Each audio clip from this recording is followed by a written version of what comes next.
A gardener and a poodle dog wandered around in Rayong begging for food to feed over 30 dogs at home. Sawang Pontamai, 59, a gardener, was seen riding his wagon bicycle with his black poodle dog along the inbound Sukhumvit Road in Satahip district, Rayong province. He was begging for leftover food from local food vendors and kind people to bring home for his more than 30 dogs. Sawang said he quitted his trailer truck driver job to become a gardener years ago in order to have more time with his dogs. Over time, he took stray dogs home from places he passed, making the number of his canine family friends to 32. Not having enough money to buy food for them, he decided to take his 5-month-old poodle with him to work. On the way home, he stops and asks for leftover food from vendors and general people. Every day, his canine friends would wait anxiously at home for the food that he would bring home, although not all food is good enough for eating. Sawang said sometimes the dogs did not have anything to eat because the food he got was all rotten.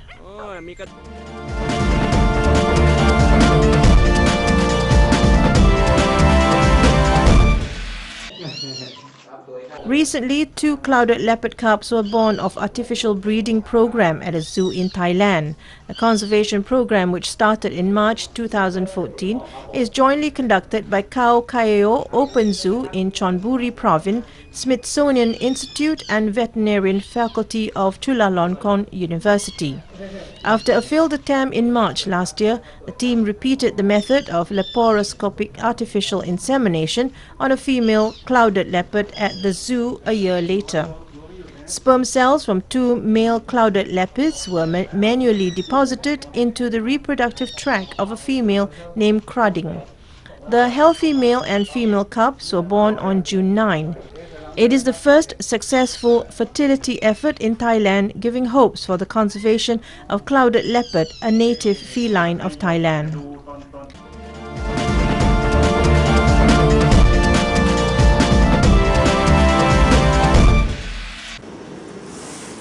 Mail order for Lapley durian, a unique variety of the king of fruit, has gained popularity among consumers. Farmers in Lapley, a known district in northern Thailand's Uttaradit province, have been busy packing up durians at a local post office. This durian variety is quite expensive compared to others, but with its great taste, durian lovers seeking after it can now place orders by mail. Over 1,200 kilograms of durian are shipped out of Lapley every day.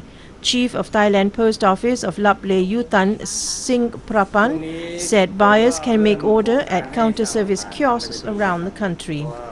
Lapley durian has great balanced taste and soft texture, making it one of the most expensive variety at about 300 to 450 baht per kilogram.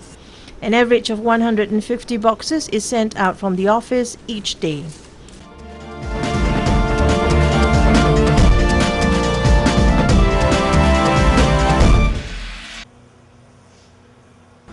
The historical city of Malacca recently introduced a new tourism product called the Snake Bite Club.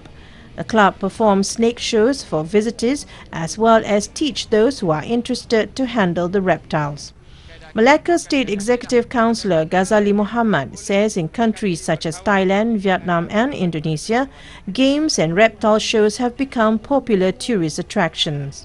He said the club is one of the efforts of the state government to help locals who possess skills to communicate with reptiles and showcase their talents to the public.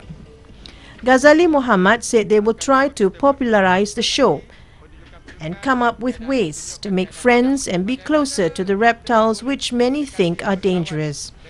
They consider this as a new tourism product and come up with new ways to make the show interesting, thereby attracting more people to Malacca to watch and see for themselves how they could tame and be friends with their supposedly dangerous animals. Ghazali said this after launching the official logo of the Malacca Snake Bite Club in Aikro. At the event, the public were given opportunities to hold various kinds of snakes and take photos with the cold-blooded, scaly creatures. The Snake Bite Club is one of many attractions found in Malacca. The state used to be one of the greatest trading ports in Southeast Asia years ago. It's rich in culture, highlighting the various traditions of the people living there. A quaint city with an abundance of breathtaking sights and rich heritage, Malacca is easy to get around on foot or trishaw to explore the many places that make it unique. Dubbed Malaysia's unofficial historic capital, Malacca, declared a UNESCO World Heritage Site in 2008, is one of the country's most unassuming states. Boasting a good blend of historic attractions from the famous Portuguese-built Fort A Famosa and brick-red Christ Church to the Jonker Walk night market, Malacca is also home to a wide range of great food. The state also boasts of having the Taming Sari Tower, the first and only gyro tower in Malaysia so far. Measuring 110 meters in height, its revolving structure offers a 360-degree panoramic view of Malacca town and beyond. Built using advanced Swiss technology, the tower structure is reportedly tough enough to withstand earthquakes measuring up to 10 on the Richter scale and able to accommodate 80 people per viewing session.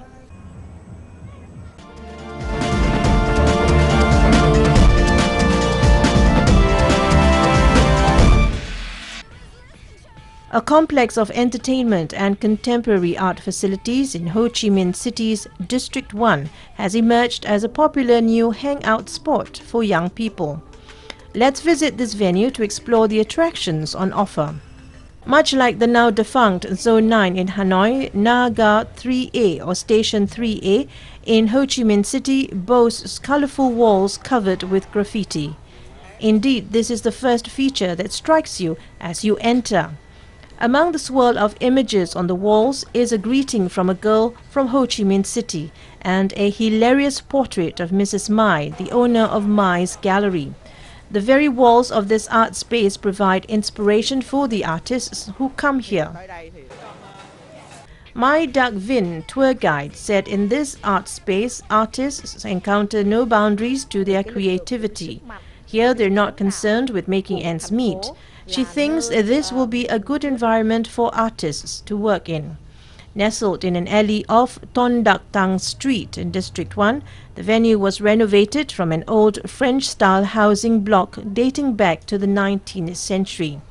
It used to be a location for the 2nd Bureau of France's External Military Intelligence Agency and was then a training site for officers in the Vietnamese military.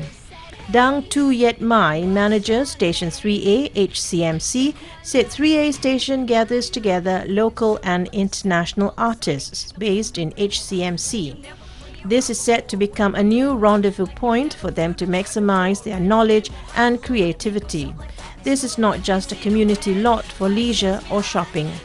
Inspired by famed contemporary art complexes around the world like Soho in New York and 798 in Beijing, Station 3A is comprised of a gallery, a studio, a clothes shop, a charity warehouse and a cafe.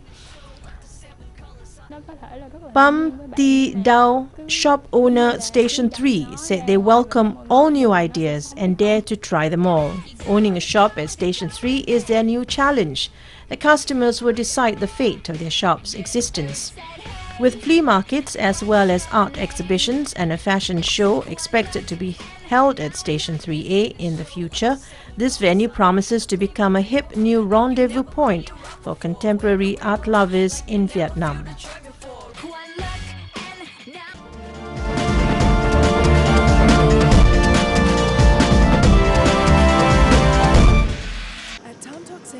Tan Tock Seng Hospital has become the first in Southeast Asia to fit patients with customized total knee replacement implants. These will be molded based on their unique size and shape. The hospital said such customization can deliver better care and comfort to patients compared to generic implants. The first surgeries using this technology took place last month, and it comes amid rising numbers of patients undergoing total knee replacement. At Tan Tock Seng Hospital, about 600 patients underwent total knee replacement surgery last year. The majority are senior citizens and those who injure their knees because of sports. Currently, generic implants are used in such knee replacement surgeries. But the hospital found that 15 to 20% of their patients experience a misfit, which can subsequently cause issues such as pain and early implant failure. Dr. S.S. Satapan, Senior Consultant at Department of Orthopedic Surgery, Tan Tock Seng Hospital, explains. The size and the fit of the implants are not made to that patient. This may result in lesser optimal biomechanics. So I think there are certain groups of patients where the sizes are not so suitable. To deliver better care and comfort, customized knee replacement implants are now being offered. To create this implant, a CT scan is first done of the hip, the affected knee and the ankle. The results are then converted into a 3D model of the patient's knee, which is used to design the implant. To date, the hospital has performed 2 surgeries using these customized implants. One of the patients is 72-year-old retiree Wong Tuk Lim, who used to suffer from prolonged pain in his left knee. When I sleep at night, in the early hours of the morning, there was a stabbing pain on my leg. I had to wake up, rest a while, then I go back to sleep. And sometimes it happens again, once or twice. So with that, I have to think of surgery. The implant takes 6 weeks to make. It will also cost twice as much as a generic implant, which is usually priced around 3,000 Singapore dollars. It is definitely more because it is customized for that patient. Just like you customize a particular clothing for a person, the fit is better, but unfortunately the labor involved, the technology involved for doing that CT scan, the timing involved for shipping it in, all that adds to that cost. But the customized implants are also expected to outlast generic ones by between 5 to 10 years.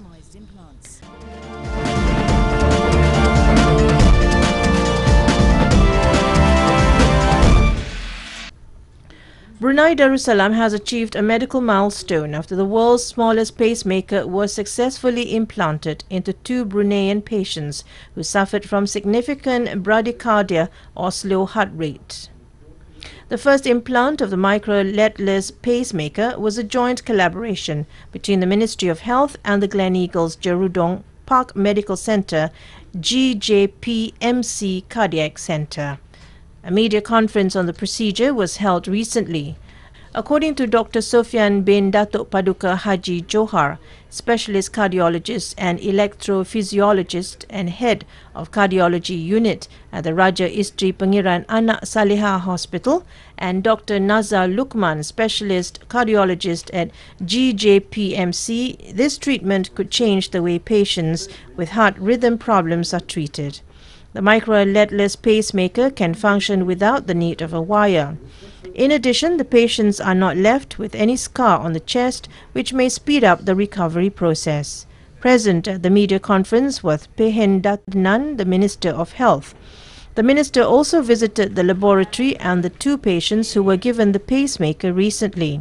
Patients were Eti Ediana Haji Kasim, aged 38, and 85-year-old Saleh Tundak. Brunei Darussalam is the second country in Asia-Pacific region to implant the micro-leadless pacemaker after its commercial release this month.